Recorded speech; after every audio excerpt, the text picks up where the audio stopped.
Some days back, youngsters from Sambal came to see me. Innocent people, they had done nothing. They were just, वो बस पास में थे. 5 लोगों को गोली मार के हत्या कर दी. ये कहाँ लिखा है कॉन्स्टिट्यूशन में? कहाँ लिखा है? कहाँ लिखा है कॉन्स्टिट्यूशन में? कॉन्स्टिट्यूशन में तो लिखा है prohibition of discrimination of grounds of religion. और जहां भी आप जाते हो, एक धर्म को दूसरे धर्म से लड़ाते हो, नफरत फैलाते हो, नफरत फैलाते हो. कहां लिखा है कॉन्स्टिट्यूशन में कि एक धर्म को दूसरे धर्म से लड़ाना है? कौन से कॉन्स्टिट्यूशन में लिखा है?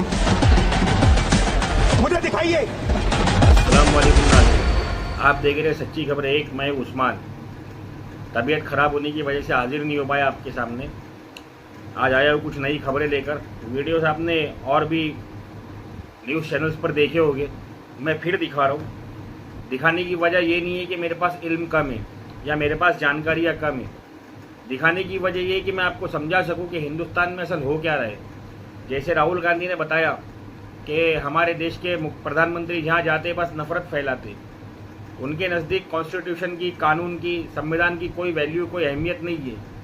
वो मंदिर और मस्जिद के नाम पर बस नफरतें बांट रहे हैं. मणिपुर जाने तैयार नहीं है हमारे देश के प्रधानमंत्री, लेकिन हिंदुस्तान के पूरी ज़मीन को मणिपुर बनाने पर तुल गए. वो इस बात पर लग गए कि कैसे हिंदुस्तान में आग लगाई जाए. जिसका एक सबूत देखिए, ये एक मंदिर है, हनुमान मंदिर संबल में, जिसके बारे में पुलिस अफवाह फैला रही है. पुलिस हमसे कहती है जब अगर किसी जगह पर दंगे फैले या कोई ऐसी अफवाह फैले तो आप संपर्क करें इस नंबर पर, तो पुलिस उन अफवाह फैलाने वालों पर कड़ी से कड़ी कार्रवाई करेगी. लेकिन अब पुलिस अफवाह फैला रही है कि 46 साल से हनुमान मंदिर बंद था संबल में. और संबल के लोगों का क्या कहना है, ये सुनिए. क्या मतलब चीजें हुई थी, क्या हुआ था? हमारे यहाँ 20-25 परिवार थे यहाँ. तो धीरे धीरे सब प्लान कर गए, कोई देर से कोई अबेर से, धीरे धीरे सब चले गए. हमारा मकान इसी सड़क पे पलित है, तो ये हमारे अंडर में है ये मंदिर. आपने लगाया था ताला या यहाँ पे ताला कैसे? ताला हमारे हमने भतीजे ने लगाया हमारे. अच्छा, उसके बाद से फिर नहीं आया आप यहाँ पर? यहाँ आए नहीं, क्योंकि आने की यहाँ पुजारी नहीं रहता था. यहाँ पुजारी रह नहीं पाता. ये संबल के लोगों का कहना है कि मस्जिद को मुसलमानों ने नहीं बंद करवाया, बल्कि मस्जिद को हिंदुओं ने बंद रखा है. शायद वहाँ का सामाजिक स्वास्थ्य खराब ना हो, इसलिए वहाँ कोई सांप्रदायिकता ना फैले, इसलिए वहाँ के हिंदू इस बात को जानते हो कि ये करने से बाहर के हिंदू जो है ना यहाँ पर फसाद फैलाएगी. जैसे अभी कुछ दिनों पहले संबल में फैलाया गया. 2 फितने बाप और बेटे के बोलने पर एक वकील और एक दूसरा वकील, जो दोनों जैन है, जिनका हिंदू धर्म से कोई ताल्लुक नहीं, मगर उनको राम का मंदिर जो है ना और शंकर का मंदिर मस्जिद के नीचे ज़रूर दिखाई दिया. इसी तरीके से हमारे देश में ये माहौल चल रहा है कि हमारे देश के जो हमारे भाई बहन हैं, जो हिंदुस्तानी है, वो चाहे किसी मज़हब के हो, वो नहीं चाहते हिंदुस्तान में कोई नफरत का फैलना, या वो नहीं चाहते हिंदुस्तान में कोई ऐसा काम हो या कोई ऐसी घटना घट जाए जिसकी वजह से हिंदुस्तान का जो सामाजिक स्वार्थ है वो खराब हो जाए और हिंदुस्तान की हालत खराब हो जाए. ये देखिए. आपका मकान कौन सा था? हमारा मकान नहीं सामने. आप यहाँ से कब गए? 93 में चले गए हम लोग. मंदिर तब फिर खुला था? खुला था, पताई हो रही थी, सारे पूजा अर्चना हो रही थी सारे. क्या आप बीच में बंद हो गई थी क्या? इसके बारे में कुछ जानकारी? तभी बंद हुई है, इससे पहले बंद हुई. इन्होंने बताया कि 2006 के बाद पूजा जो है वो बंद हुई थी. हम तो 93 में चले गए थे. इसके बाद कभी कभी आते थे, ये लोग आते रहते थे. हम तो कभी कभी आए यहाँ, और जब भी पूजा हुई है खुला है हमारे सामने. हमने देखा ताली के पास ताला खुलता था, पूजा कर देते. ये लोग फिर तो 2006 में चले गए, तो उसके बाद आप कभी आना नहीं? ना, हमारा मंदिर में पूजा फिर से शुरू हो गई है, तो क्या देख कर लगा? क्या लग रहा है? बहुत अच्छा लग रहा है. ये हमारी बहन है, हमारी हिंदुस्तानी बहन, जिसने एक हिंदू आतंकवादी को थप्पड़ मारी. और उस हिंदू आतंकवादी की बदतमीजी की वजह से जब उसने कहा कि तुम गोबर खाने वाले अजान को कभी नहीं बंद करवा सकते, तो उसने सबूत दिया कि वो गोबर खाता है.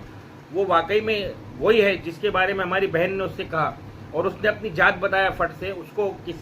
उसकी बहनों को जो है ना दूसरों के साथ सोने वाला बता दिया. ये है इन हिंदुओं का, सो कॉल्ड हिंदुओं का कल्चर. मैं मेरे हिंदुस्तानी भाई बहनों को समझाना चाहता हूँ, बताना चाहता हूँ, खबरें खबरों की तरह बनाकर नहीं, बल्कि खबरों को इमोशंस की तरह बताकर कि मेरे देश को इस वक्त जो ज़रूरत है वो ज़रूरत है आपसी सद्भाव और एकता की. ना कि हमको मोदी की ज़रूरत है, ना कि हमको किसी और की ज़रूरत है, ना कि हमको किसी और मज़हब की ज़रूरत है. हमको हिंदुस्तानी होने की ज़रूरत है। अगर हम हिंदुस्तानी हो गए तो हमारा देश बच गया, वरना आप देख सकते हो पूरी दुनिया में क्या मामला चल रहा है। ये हमारी वही बहन है जो बता रही है कि हिंदुस्तान का सच्चा जो देशभक्त है वो एक मुसलमान है। ये भी सुन लीजिए। किसी की औकात नहीं है ना कि अजान को रोक दिया जाए, ठीक है ना। और गोबर खाने वाले कभी अजान नहीं रोक सकते हैं। ये देखिए, गोबर खाने वाले कभी ये अजान नहीं देखिए, रोक सकते हैं। ये बहन के साथ सोने वाले लोग अजान के रोक देंगे ना।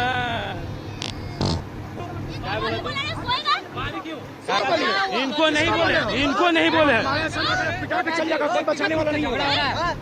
मैडम पहले हाथ उठाइए, आप बताइए। गश के जाएगा, जाएगा कैसे? गश के जाएगा, गश के जाएगा। तुम्हारा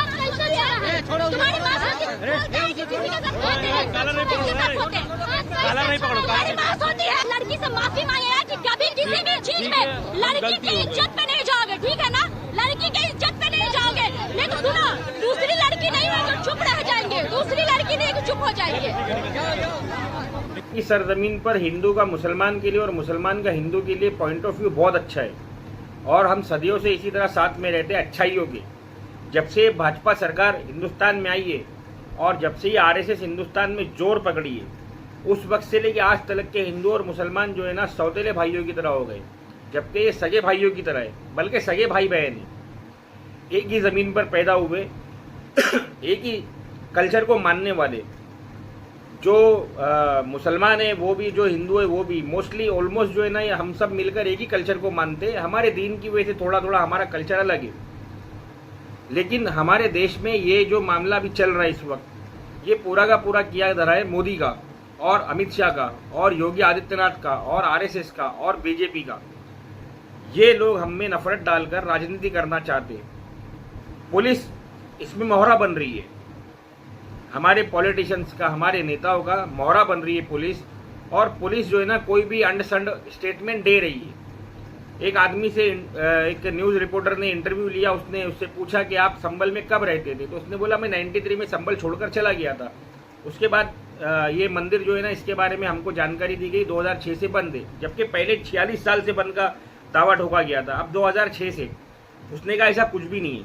ये भी सुनिए।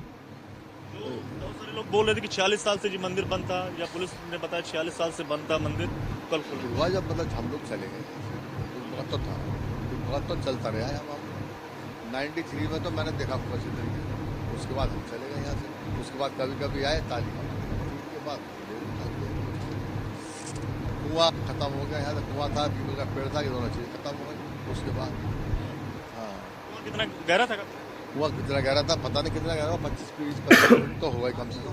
हाँ, वो न्यूज़ रिपोर्टर उस आदमी से पूछ रहा है कि आपको कैसा लग रहा है, तो अच्छा लगेगा भाई। किसी का भी इबादत गाह जो है ना कई सालों से जब वहाँ हिंदू रहते ही नहीं और उनकी इबादत गाह जिंदा बची हुई है, अगर ये कोई मस्जिद होती और हिंदुओं के एरियो में होती खास तौर पर, तो इसको शहीद कर दिया जाता या इसको मंदिर बना दिया जाता या इस पर भी कोई दावा ठोक दिया जाता। लेकिन मुसलमानों ने ऐसा नहीं किया, क्योंकि मुसलमान बदजमीर नहीं है। इस्लाम ये नहीं सिखाता है कि ना तुम किसी के मजहब को बुरा बोलो, तुम किसी के माबूद को बुरा भला कहो।